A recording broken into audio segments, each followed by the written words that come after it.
चलिए, जैसा कि अब ऑनलाइन क्लासेस दी जा रही हैं तो कक्षा 12 का केमिस्ट्री का पहला चैप्टर हम लोग पढ़ेंगे। जैसे आप लोग के सिलेबस में दिया है कि पहला चैप्टर सॉलिड। आप लोग को पता होगा कि पदार्थ की 3 अवस्थाएं होती हैं। हम लोग शुरू से इसको समझने की कोशिश करेंगे। पदार्थ की 3 अवस्थाएं होती हैं। पहला है ठोस, आपको पता है, और दूसरा क्या है, द्रव, तीसरा है गैस, यानी कि सॉलिड, लिक्विड एंड गैस। हम लोग गैस के बारे में कक्षा 11th में पढ़ लेते हैं। बाकी 12th में आपको सॉलिड के बारे में पढ़ना है और लिक्विड के बारे में पढ़ना है। तो आपका पहला जो चैप्टर है वो है ठोस, यानी कि ठोस अवस्था।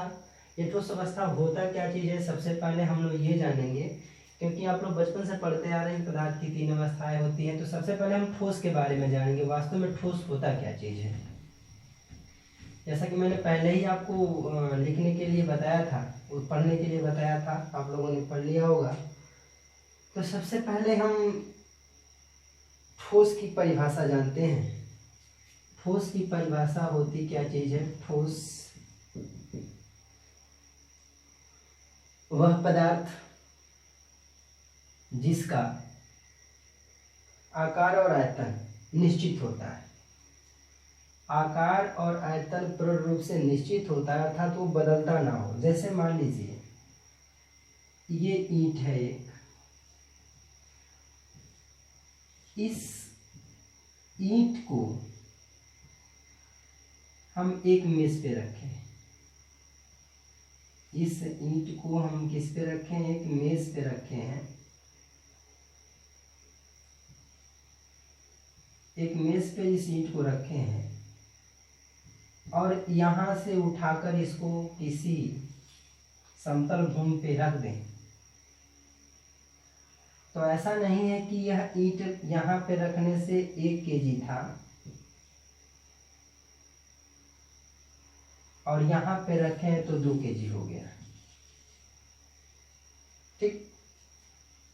दूसरी बात, ऐसा नहीं है कि यहाँ पे 2 सेंटीमीटर इसकी लंबाई है और इसको यहाँ से उठाकर नीचे रख दिए, इसकी लंबाई 4 सेंटीमीटर हुआ।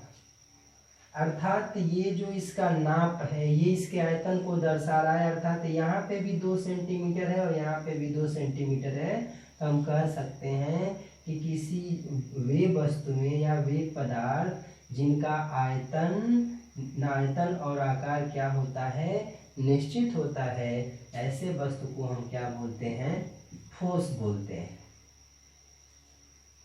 अब आकार कैसे निश्चित है ठोस का, ये भी क्वेश्चन है। अब यहाँ पे ये घन के आकार का है। अगर इसके संरचना को घन के आकार का बना दिया जाए, एक क्यूब के आकार का बना दिया जाए, मेज पे रखा है, तो ऐसा नहीं है कि इसको किसी समतल भूमि पे रख देंगे तो यह इसकी संरचना गोलाकार हो जाएगी। यह इसी संरचना में रहेगा, अर्थात इसका आकार भी नहीं बदल रहा है और इसकी आयतन भी नहीं बदल रही। अर्थात ऐसे वस्तुएं क्या कहलाते हैं, ठोस कहलाते हैं। हम लोग बचपन से पढ़ते आ रहे हैं। दूसरा चीज है द्रव। द्रव क्या चीज होता है, लिक्विड क्या चीज होता है, ये आपको जानना होगा।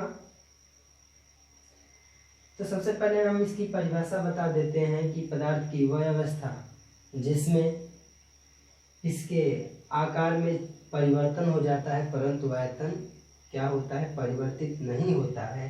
अर्थात वे पदार्थ जिनका आकार परिवर्तित होता है परंतु आयतन उसका निश्चित होता है, ऐसे वस्तु को हम द्रव कहते हैं। जैसे हमने एक ग्लास में 1 लीटर दूध लिया, क्या लिया, 1 लीटर दूध लिया, और इस 1 लीटर दूध को, यह 1 लीटर जो दूध है इसका आयतन हो गया। और ये जो ग्लास का संरचना है ये इसका आकार हो गया। अब इस दूध को हम एक बाल्टी में रख देते हैं। इस दूध को हम किस में रख देते हैं? एक बड़े से बाल्टी में रख देते हैं। तो ऐसा नहीं है कि इस 1 लीटर दूध को जब हम बाल्टी में रखेंगे तो ये 2 लीटर हो जाएगा, नहीं। परंतु हाँ, इस 1 लीटर दूध को अगर बाल्टी में रखते हैं तो यह बाल्टी के आकार का संरचना धारण कर लेगा। इसलिए द्रव अवस्था में अगर कोई वस्तु द्रव अवस्था में है तो उसका आकार अनिश्चित होता है, परंतु जो आयतन होता है वो निश्चित होता है। बात समझ में आया? अब हम पदार्थ की तीसरी अवस्था देखेंगे।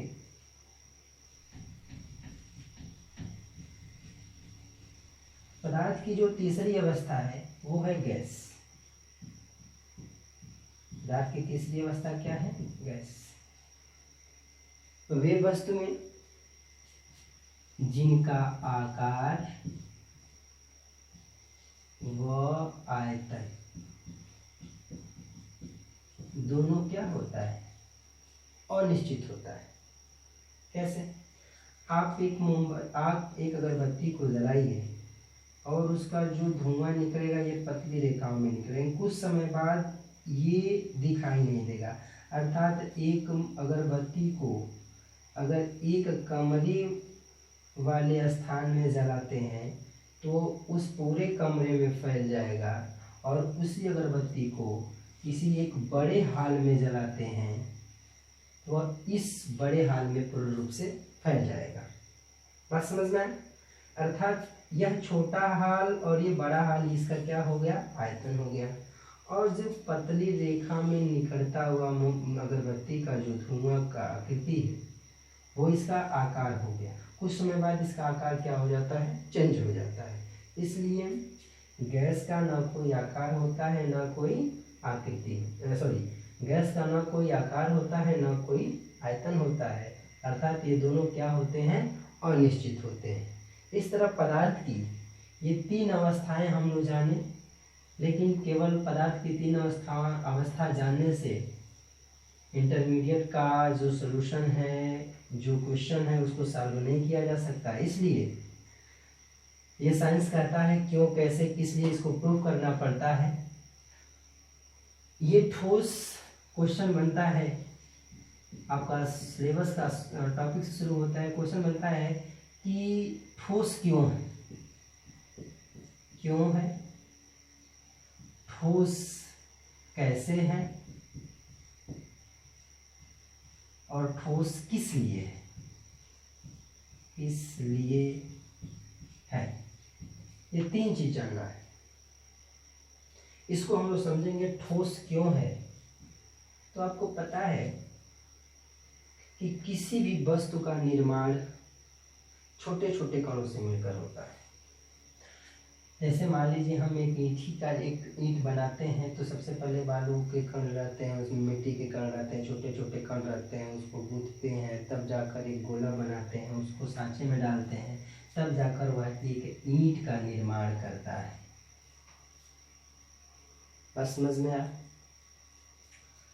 अब यह ईंट जिस आकार में बन गया है यह उसी आकार में बना रहेगा।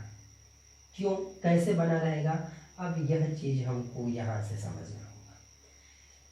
क्योंकि इसमें जो मिट्टी के कण हैं यह आपस में बहुत पास पास होते हैं। आपस में क्या होते हैं? बहुत पास पास होते हैं। अर्थात हम कह सकते हैं कि इन के कणों की बीच की दूरी बिल्कुल ना के बराबर होती है। अर्थात ना के बराबर होती है, अर्थात नगण्य होती है। ना के बराबर होती है क्या चीज?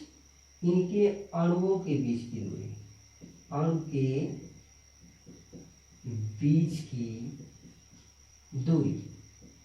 इनको हम रसायन विज्ञान के भाषा में कहते हैं अंतराण्विक दूरी। जैसे एक अणु यहाँ पे हुआ, एक अणु यहाँ पे हुआ, इन दोनों के बीच के दूरी को हम बोलते हैं अंतराण्विक दूरी। यही अंतराण्विक दूरी इस ठोस पदार्थ में नगण्य के बराबर होती है, इसीलिए आपस में चिपके होते हैं। इसीलिए ठोस क्या होता है, अपने आकार और आयतन में परिवर्तन नहीं कर सकता है। बात समझ में आया? ये आपका ठोस का आकृति और आयतन निश्चित क्यों होता है, मैंने आपको ये बताया। एक बार और समझ लीजिए, ठोस क्यों होता है, क्योंकि ठोस के अंदर जो अणुओं के बीच की दूरी होती है वह बिल्कुल नगण्य के बराबर होती है, अर्थात उनके बीच कोई खाली स्थान नहीं पाया जाता है। इसलिए इसका जो आयतन और आकार होता है यह पूर्ण रूप से क्या होता है, निश्चित होता है। बात समझ में आया?